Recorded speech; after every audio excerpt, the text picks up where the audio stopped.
Okay, so what you're watching here is part 4 of an untitled project, because this is literally a painting that I'm working on at the moment. In fact, in certain regards, this is more developed than the painting now. So I took a photo of the painting, got it printed, and yeah, now I'm reworking over the top of that print and using it in a sort of experimental sketchbook sort of fashion. At the moment, what I'm doing is sort of pitching out the warmer colours, which I want mainly focused in the, especially the lighter warmer colours on the portrait aspect. So I'm going round and working out and flattening out the background as much as possible. And I'm moving at the moment. I've been doing this lower section in order to try and accentuate the jaw lines of the sitter. It's a friend of mine called Verity.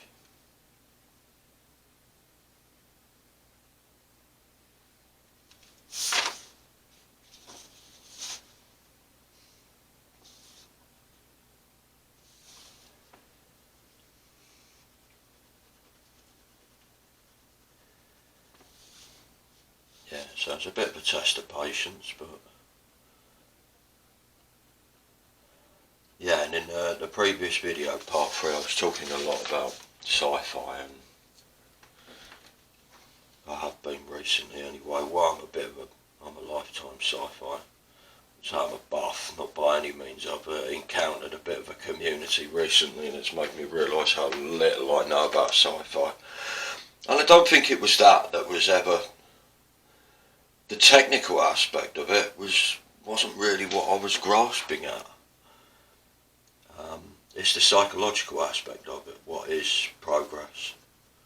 I find it a bit with sports as well. I find the psychology behind sports fascinating.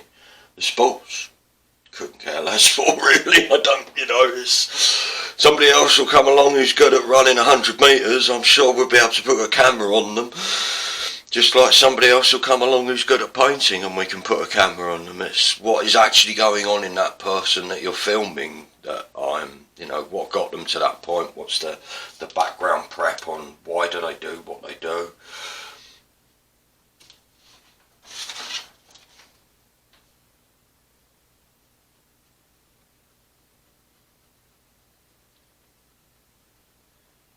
Which I suppose plays the question, why do you paint and draw like you do, Josh?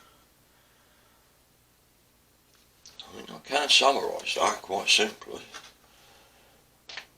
Dimension suppression. I think I've always been aware, not in specific language terms, but something happens when you flatten out the three-dimensional world into the two-dimensional world. Something happens to the person who does that, and something happens to the person who looks at it. I don't know what it is, but I've been well aware of that since I was, I don't know, really, really young.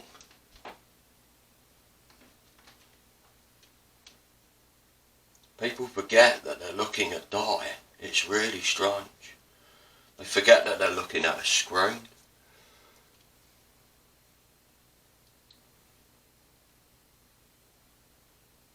And it makes you question what they're like, because I mean I hear it all the time, because I'll say sentiments like that to people. You're just looking at a TV and that's a real person, Josh. Which of course it is. I'm not denying the reality situation of it. What I'm saying is yeah, you're never likely to meet. So what is the reality here? Like, it's just a broadcast to you. It's almost like somebody came along and put implants of memories into you. Would you say that they were real without the physicality to it? What is physical? Why do we call matter matter? Why does matter matter?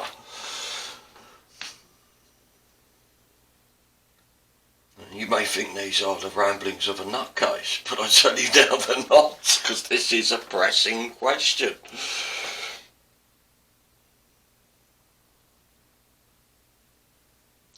Most of the opinions that you've got rattling around in your head like they are in mine are based on dead people you will never meet. They they do not exist in the matter form except in the encapsulation of what we agree upon to be a formal language.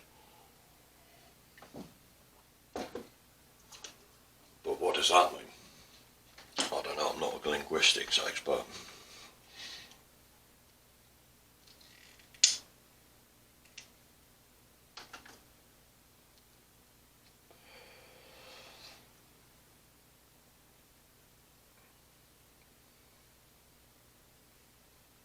Yeah, I think I've got it's difficult to track what's going on in the background now, and that's what I wanted.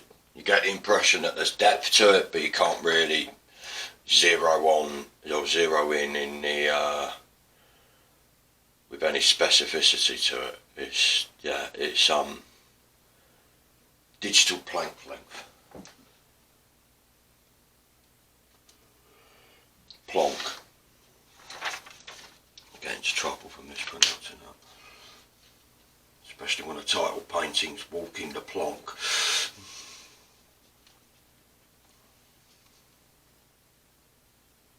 Max Planck. P-L-N-A-C-K rather than P-L-N-A-K.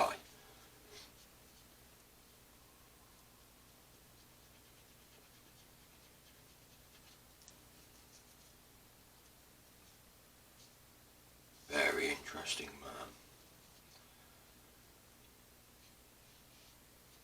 Yeah, okay, let's go in there a bit purple, that's what I've been skirting the issue with.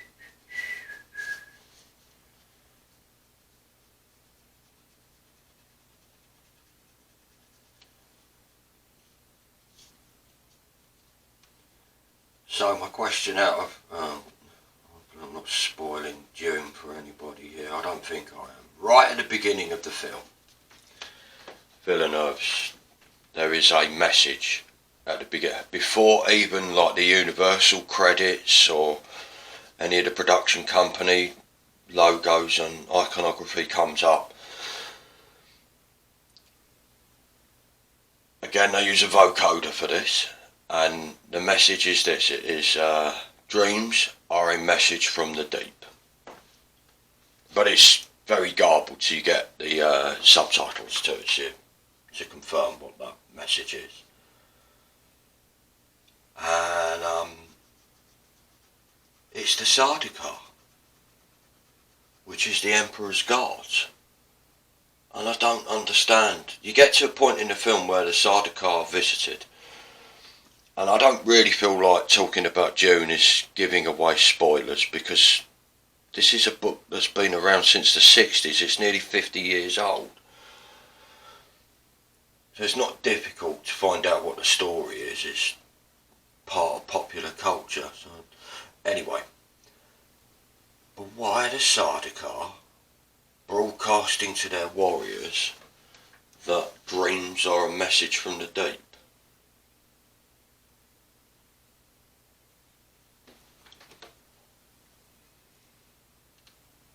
Very odd.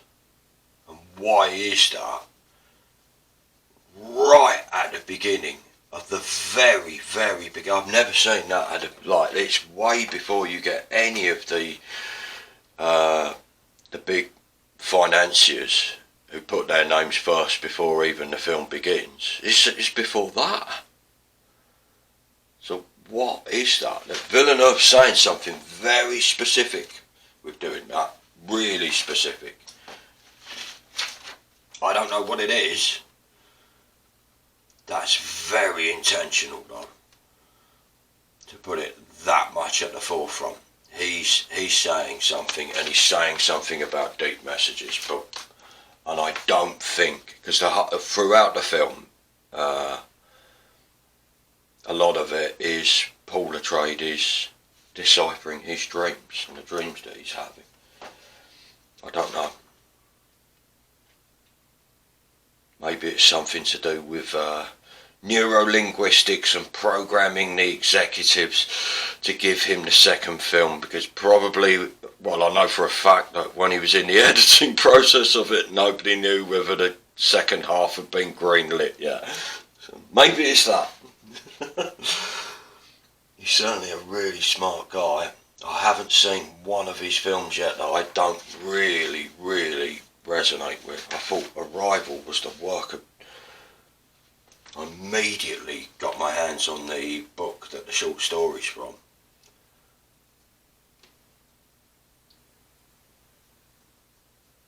And he does a brilliant job of telling that story. But the stories that are in, I think it's called Story of My Life and Others. I think that's what it's called, the book that Arrival is a short story in. And there's about 12 short stories, all sci-fi, but not your standard issue sci-fi. And they're all to do with how language affects science. God, they're really interesting. Because they're short stories, they're done in like 25, 30 pages. You just blast through the book.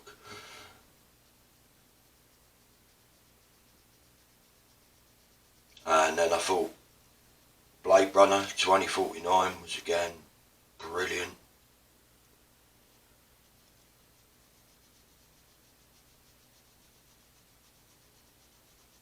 You can argue it's possible that Ryan Gosling was poorly. I don't know.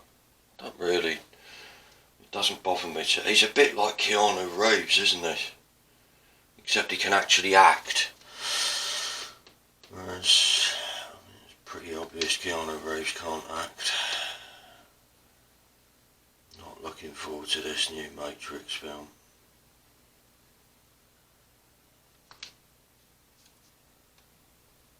I've already heard somebody speculating about it, and I suspect that they're right.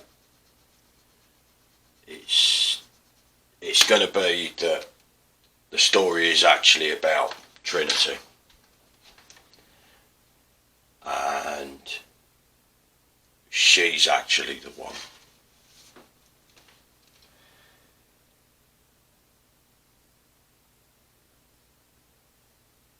Which you sort of ask the question, why didn't you do that in the first 3 films then?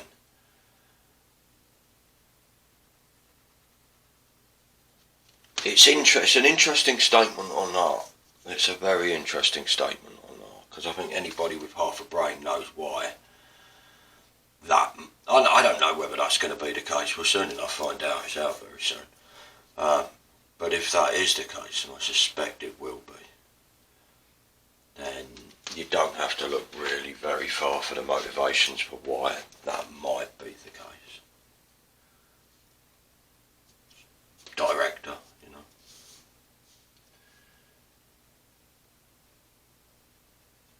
And I personally got a problem with her being it just seems a bit like merchandising to me, that's all I'm saying. They got sued after their first film, didn't they? And you can tell the tonal difference in The Matrix and its 2 subsequent follow-up films. Completely different. Completely different. And the woman who came up with, who sued them, I think they ended up paying $6 million in a lawsuit over it. Maybe I'm wrong about that. Who came up with the first film and the idea about the humans being used as batteries, and you don't need the second two films, they're all about Zion. That's all they're about. It's no longer about the human mind, it's physicality then. It's about the place. And I think that's what ruins those two last films. They're great sci-fi epics and there's lots of special effects, but there's no pathos or ethos behind it. You know, it's been made explicitly clear that Neo can effectively sidestep death. Well, that's that game over then, isn't it? Like, you know, it's like, it's just, yeah, it's glorification, the second two films are, and there's no real and they don't really extrapolate any further from the concept of the first film, because it's groundbreaking what the first film does, and then the other two films are just sort of trying to explain the history of it in an inverted way. That's how it seemed to me. I quite like the end scene with it's something that, you know, I knew it when I saw it back in 2004. Yeah, a world just like you. That's what you keep on following these things through in a binary fashion. You're going to want everybody to be just like you. Look at social media. Later that year, or that year that those films come out and are being made, Facebook starts.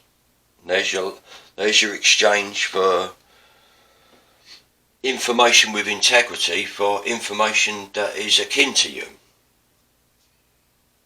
Different things. People swap being right for being liked. Some of the smartest people I know, or thought I knew, just as vain as everybody else. You ain't getting away from it.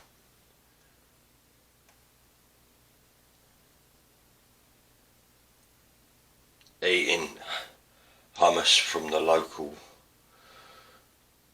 health food store and driving around in a £50,000 to £60,000 Volvo and wearing a pair of DMs and listening to Bob Dylan doesn't resolve the issue, does it? Do what you like though. It's not a judgment call, there's just a lot of it, isn't there? A lot of what you see in the world is done out of pure vanity. Including the art world. Saying to a friend the other day, narcissist is the least covered subject in Western art. There's a good reason behind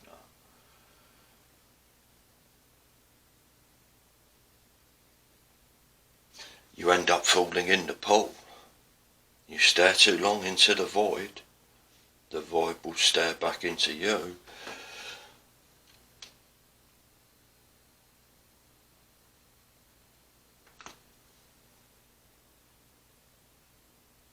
Okay, I've got very little doubt I'm going to go back in and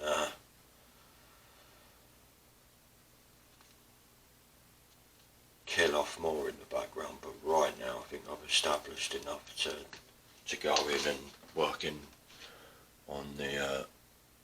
on the portraits.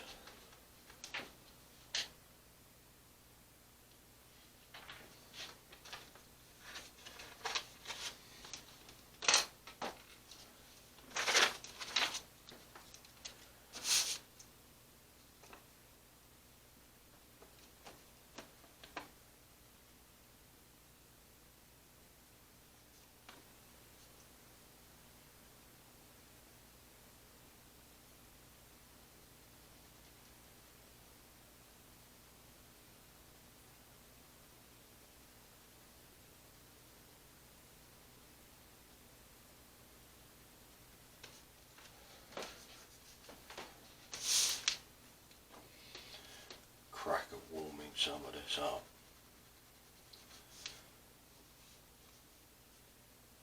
Because I think it needs it.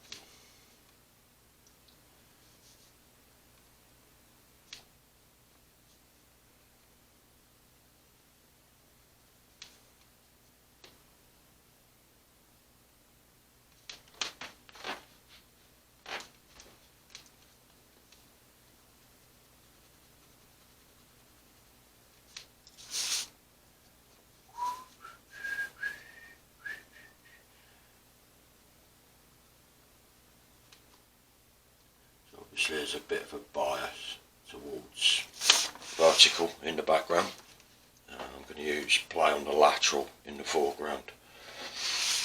Not that I won't, you know, I'll contradict myself all the time probably, but within this painting a few times, no doubt. Painting, drawing, whatever you want to call it, print.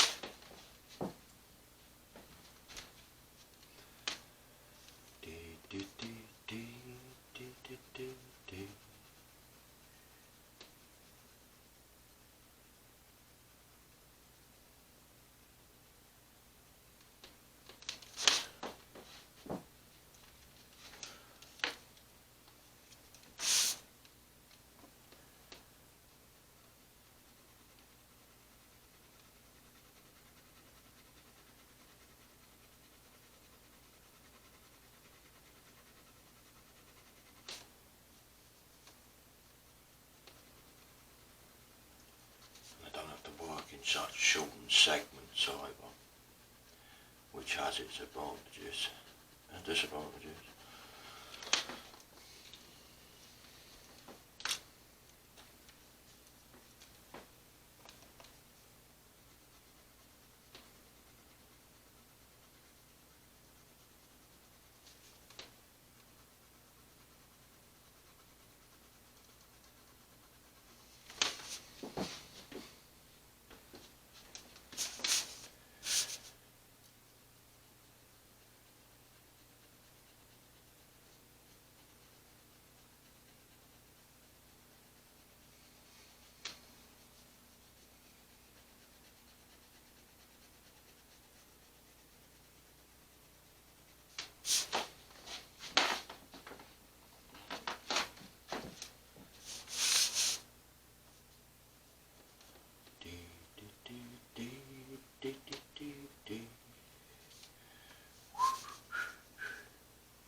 Changes it quite a bit, doesn't it? You don't have to do a lot once you start working on the portrait. See why I work on the background first?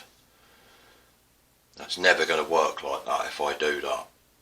So I've never been able to see it, how effective it was going to be without equalising the background first. Sound a bit like a music engineer there, don't I?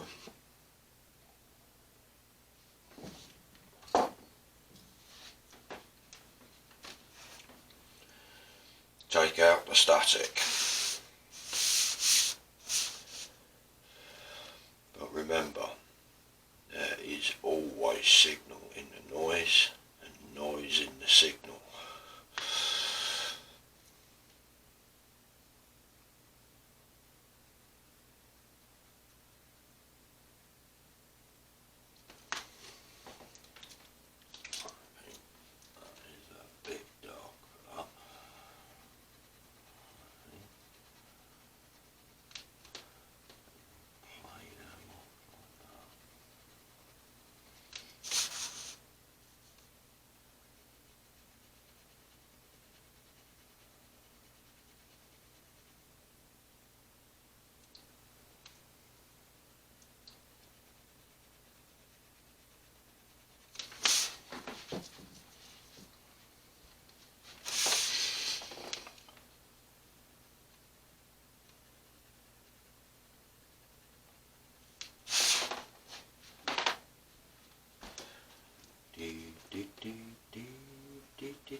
Coming together now.